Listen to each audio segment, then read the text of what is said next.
पाकिस्तान का जो सियासी मंजरनामा है उसके अंदर वैसे तो हर रोज़ ही तब्दीलियाँ हो रही हैं और बड़ी तेज़ी के साथ हमें मुख्तलिफ डेवलपमेंट्स होती हुई नज़र आ रही हैं। लेकिन ये जो स्टोरीज़ डेवलप हो रही हैं ख़ास तौर पर सियासी महाज के ऊपर, उसके ऊपर नज़र रखना और ख़ास तौर पर प्रिडिक्ट करना कि ये आइंदा एक आध दिन के अंदर क्या होने जा रहा है, ज़ाहिर है उसके लिए आपके पास खबर होनी चाहिए, आपकी असेसमेंट बहुत ही टू द पॉइंट होनी चाहिए, क्योंकि आजकल सोशल मीडिया और अगर आप थोड़ी सी प्रेडिक्शन आगे पीछे कर दें तो फ़ौरन से पहले लोग जो है ना सोशल मीडिया के ऊपर आपको टैग करके कहते हैं देखें आपने तो ये बात की थी, ऐसा तो बिल्कुल गलत हो गया, लोग ट्रोलिंग शुरू कर देते हैं आपकी। कल पाकिस्तान के अंदर जो बड़ी डेवलपमेंट्स हुई उनके हवाले से जो प्रेडिक्शन की गई, अनफॉर्चुनेटली वो दोनों प्रेडिक्शंस जो है वो ARY के ऊपर हुई। एक पहले प्रोग्राम हमारे प्रोग्राम में हुई ARY 7 o'clock रिपोर्टर्स प्रोग्राम, और उसके बाद जो बड़ी प्रेडिक्शंस और बड़ी असेसमेंट दी गई वो फैसल वोडा साहब की तरफ से दी गई। ये दोनों प्रेडिक्शंस क्या थी? पहले Hasan Ayub the one and only, आज चौधरी गुलाम हुसैन साहब किसी ज़ाती मसरूफियत की वजह से प्रोग्राम में शामिल नहीं है, उन्होंने कल बुशरा बीबी की रिहाई के हवाले से क्या खबर दी थी हसन अयूब ने, सुनिए।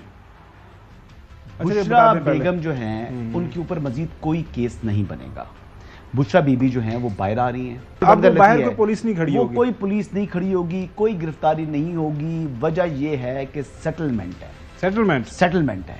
बुशरा बेगम की एक, आप उसको डील का नाम देना चाहें, मुबैना तौर पर आप कह रहे हैं, मुबैना तौर के ऊपर जो आप कहना चाहें, जो मुझे से लफ्ज़ अगर ये निकलवाना चाह रही हैं कि वो डील होगी है तो यस को अंडरस्टैंडिंग हो चुकी है। मतलब अब ज़ाहिर है 24 घंटे हो गए हैं, सेटलमेंट हुई है, डील हुई है मुबैना तौर पर, वो मैंने तो रेस्क्यू करने की कोशिश की, लेकिन सेनेटर फैसल वोडा साहब रात को काशिफ अब्बासी साहब के प्रोग्राम के अंदर जो ऑफ द रिकॉर्ड है मौजूद थे, उनसे सवालात हुए और उन्होंने ख़ास तौर पर पाकिस्तान तहरीक इंसाफ के हवाले से क्या प्रेडिक्शंस, क्या पेशिनगोई की, वो आपके सामने रखते हैं। 26 तारीख से खान साहब की मुलाकातें शुरू हो जाएंगी। 26 से खान साहब की मुलाकातें शुरू हो जाएंगी, रेगुलर हो जाएंगी। ठीक है। बेगम साहब बाहर आ जाएंगी, मतलब ऐसा नहीं होगा कि वो उनकी बेल हुई और बेल होने के बाद वो कोई और मुकदमा बना के उनको अरेस्ट नहीं किया, बाहर आ जाएंगी। आप ये कह रहे हैं उनको एक और मुकदमा बना के अरेस्ट नहीं किया जाएगा। अब जब बेगम साहब बाहर आ जाएंगी, ये खान साहब को पता है या नहीं पता, दैट आई डोंट नो, ठीक है, ये मैं नहीं कह सकता, लेकिन ये सब कुछ स्टेज हो रहा है, ये सब ड्रामा है, ये सारा गेम सेटिंग का हिस्सा है, ये सब सेटिंग का हिस्सा है। कल से बहुत शुक्रिया, वेलकम टू द शो। कल से जब आपने कहा कि ये सेटलमेंट का हिस्सा है और हसन ने कहा कि ये कोई डील हो गई है, और ख़ास तौर पर जो आपने 26 तारीख का बताया, आज 24 है मेरे ख्याल में, एम राइट जी, 24 को ही मुलाकातें शुरू हो गई। शोएब शाहीन साहब और फैसल साहब और सलमान अकरम राया साहब वो भी जो मिलके आए हैं बानी PTI से, अभी खबर आ रही है उनके जो ज़ाती मौलज हैं डॉक्टर फैसल, वो स्टिल मीटिंग है। सो ये जो प्लान का हिस्सा है, people want to know what is that plan। बहुत शुक्रिया गुमन साहब, मैं थोड़ा 2-3 मिनट लूंगा ताकि वो सीरीज टेक योर टाइम। देखिए गुमन साहब, सबसे पहले आप रीसेंट एतवार में आ जाएं, पाकिस्तानी कौम देखे कि डी चौक पे गंडापुर साहब ने ऐलान किया, पहुंचो।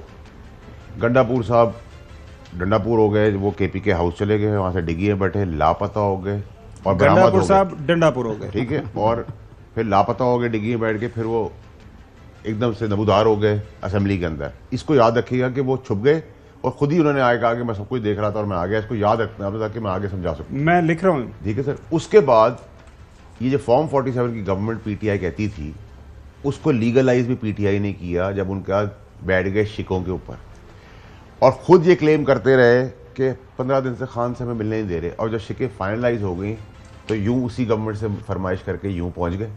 और पहुंचने में भी एक ड्रामा ये किया कि 3 आदमियों की जब बात हुई तो कहा हम नहीं मिलते, हम सारे साथ मिलेंगे ताकि मिलना ही ना पड़े। खान साहब से मुलाकातें बंद कराने की फरमाइश भी PTI के अंदर से आई थी। ये बहुत बड़ी खबर दे रहे हैं, PTI के अंदर से आई थी, तो गवर्नमेंट के पास इतनी अकल नहीं है, ठीक है जी। नंबर 2, उसके बाद मैं बार बार आप लोगों के शोज पे कहता रहा, पर्क्स, प्रिविलेजेस, गाड़ियाँ, ट्रैवलिंग, सब, इसमें से 9 बाइला जितनी नेशनल असेंबली में लोग बैठे हैं और सेनेटर बैठे हैं, वो खान साहब के खिलाफ प्रेस कॉन्फ्रेंस करके आए थे, और वो अपनी कुर्सियों पर बैठे हुए ढीढ़ बन के उसके खिलाफ बातें करने के बाद। उसके बाद एक वजारतों का दौर चल रहा है, वज़ीर आला साहब है, वो अपना एंजॉय कर रहे हैं, उनके साथ मिनिस्टर्स हैं या सेनेटर्स हैं, MNAs हैं।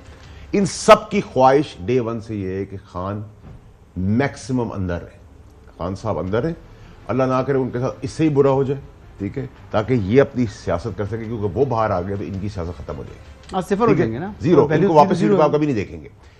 اس کے بعد پھر اچانک سے کا ترمیم کو ہم ووٹ نہیں کریں گے, شکوں کو ووٹ کریں گے, ترمیم کو ووٹ نہیں کریں گے. پھر بیچ میں 18 اکتوبر کو کہتے ہیں کہ ہم مرغی احتجاج کریں گے, مکھی کا بچہ بھی نہیں نکلا, خود بھی نہیں نکلے, سارے سناٹے میں رہے. پھر شکوں کے بعد اچانک سے رات کو کہا کہ جی ہم بائیک آؤٹ کر رہے ہیں. بائیک آؤٹ کب کرنے کو کہا؟ خان صاحب سے ملنے کے بعد مولانا صاحب کے گھر آنا تھا, کے پی کے ہاؤس گئے پریس کانفرنس کرنے اور کہا ہم بالکل وہ ایک وعدہ خلافی ہوئی تھی. ٹھیک ہے, پھر ہم نے بائیک آؤٹ کر دیا. بائیک آؤٹ کا مطلب ہے فری رہے بھائی, آپ اپوزیشن تھے, آپ اپنے اس ترمیم کے خلاف ووٹ ڈالتے ہیں. یہ سب سیٹنگ. کچھ لوگوں کا یہ خیال تھا کہ مولانا کو ان کی ترامیم کے اوپر اپنی سجیشن دیتے کہ یہ آپ کی ترامیم ہے, اس کے اندر وی وانٹ کہ یہ چیزیں ایڈ کریں. اچھا, یہ سارا کھیل ہوتا رہا. اس کھیل کی بینیفیشریز وہ ہیں جنہوں نے, اب بیگم صاحبہ رہا ہوگی, جیسے میں نے پہلے کہا, وہ ہو جائیں گی, گاڑیاں اندر گئیں ان کو ریسیو کرنے کے لیے. اور ایک قوم کے لیے بڑی امپورٹنٹ سگنل, اگر یہ کسی کو پتا نہیں تھا یہ ہونا ہے, تو پھر بنی گالم میں پینٹ اور روغن کیوں ہو رہا تھا؟ سمجھے میری بات؟ ہر چیز میں آپ کو بتاؤں گا, اصول سے, آئیڈیالوجی سے کچھ غلط بیانی نہیں کروں گا, اور قوم کو ابھی بھی سچ بتاؤں گا. اور اب عمران خان کی بہنوں کے اوپر پریشر کیا ہوا ہے پی ٹی آئی کی اس ساری ٹیم نے, لیڈرشپ نے, کہ ان کو نہ نکلنے دیں. لیکن میں بھی آج سے اپنا زور ڈال رہا ہوں جتنے میرا بس ہے کہ وہ کسی طرح باہر ہے, کیونکہ وہ مخلص ہے اپنے بھائی سے. ٹھیک ہے, اور کاش کہ کوئی ایک ایم این اے یا ایم پی اے کھڑا ہو کے خان تک پہنچ جائے, جب پہنچنے نہیں دیتے یہ, وہ بتائے جا کے کیا ہو رہا ہے. اسی دوران 62 ارکان امریکہ سے لکھ کے دیتے ہیں کہ جی یہ ہوا, اور انسانی خلاف ورزی ہوئی, فلانا ہوا, ڈھماکہ ہوا. وہ 62 سینیٹرز فلسطین کے لیے کوئی بات نہیں کرتے, فلسطین کے لیے کوئی بات نہیں کرتے, لیکن اس موضوع میں کرتے ہیں. اس کو بھی سمجھنا بہت ضروری قوم کو. یہ خان کو بتایا گیا ہے کہ یہ آپ کے لیے کیا جا رہا ہے لابیسٹ کے تھرو, لیکن ایکچولی یہ جب لیٹر آ گیا تو خان اور اسٹیبلشمنٹ کے فاصلے اور بڑھا دیے گئے. آپ سمجھے, گیم سمجھیں, آپ سمجھ رہے ہیں گومن صاحب, ٹھیک ہے, آپ بھی سمجھ رہے ہیں حسن صاحب. سر میں تو اور بات سمجھ رہا ہوں, ٹھیک ہے, اس پورے پیراگراف. اب اس کے بعد ہوگا کیا؟ اب اس کے بعد 26 کا نارمل ہوگی, اور کورٹ کا آرڈر بھی آ گیا, 26 سے نارمل ملاقاتیں ہوں گی. اس نارمل ملاقاتوں میں عمر ایوب, گنڈا پور صاحب اور کچھ باہر سے لوگ آئے ہیں پی ٹی آئی کے خاص, وہ بھی ملاقات میں آئیں گے. ٹھیک ہے جی. پھر اس آدمی کو پٹی پائی, یعنی کہ اس آدمی کو کردہ گناہ جو انہوں نے کر دی عمران خان صاحب نے, اور نہ کردہ گناہ کو سیاسی جہنم کی آگ میں ایسا پھینک رہے ہیں کہ اس کا نکلنا ناممکن ہو جائے گا. اور آج کے دن اس کے لیے کوئی ڈیل اور ڈھیل نہیں ہے, باقی سب کے لیے. کیوں ہے سر؟ میرے بچے ہیں, انہوں نے پیسہ کمایا ہوا ہے, میرا گوگی جیسے میرے دوست ہیں, ان کا میرا پیسہ پڑا ہوا ہے. بچوں کے لیے بہت لوگ مجبور ہو جاتے ہیں. تو خان کے ارد گرد کے لوگ اور خان کے کپڑوں سے بھی قریب لوگ سب خان کو بیچ رہے ہیں, اور اس کو ایسی جہنم کی آگ میں سیاسی ڈال رہے ہیں کہ نکلنا ناممکن ہو جائے, اور اس کو پتہ نہیں چل رہا. شروع میں جب ہوگا تو آپ وہ اپنی بیگم صاحبوں کو وہ کریں گے, بیک کریں گے سیاست کے اندر, سامنے نہیں آئے گی, بیک سے کریں گی جو بھی کریں گی. پھر ایک فریکشن آ جائے گا بہنوں کا, پھر ایک فریکشن تیار بیٹھا ہوا ہے, پھر ایک پرانی پی ٹی آئی کا, پھر ایک لائرز کا, پھر ایک نئی پی ٹی آئی کا. آپ سمجھ رہے ہیں نا میں آپ کہنا کا چاہ رہا ہوں. میں قوم کو سارا دھوکہ جو ساتھ کیا جا رہا ہے, گیونگ یو ٹائم, چاہ کے آپ اپنا ایک پریمس بنا لیں, پھر I do have the question. 100% you have that right. ٹھیک ہے سر, یہ سارا کچھ اس آدمی کے ساتھ کیا جا رہا ہے جس کی بدولت پاپولیرٹی تھی, جس کی بدولت تھی. ہمارے جیسے لوگ نکالے مارے گئے کیونکہ ہم نے سچ بولا تھا کہ اس جگہ تک نہ جانا, یہ سب کچھ ہوگا.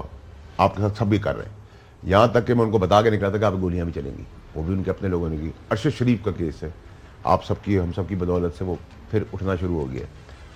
اس میں فیض حمید صاحب بھی کردہ نہ کردہ چیزیں بھی ڈال رہے ہیں, شواہد بھی دے رہے ہیں, سب اپنا بل بڑھا لیں گے. فیض حمید صاحب کو بھی سزا ہوگی ایز کورٹ مارشل, اور اس کے بعد بھی سزا ہوگی. چلیں میں آتا ہوں.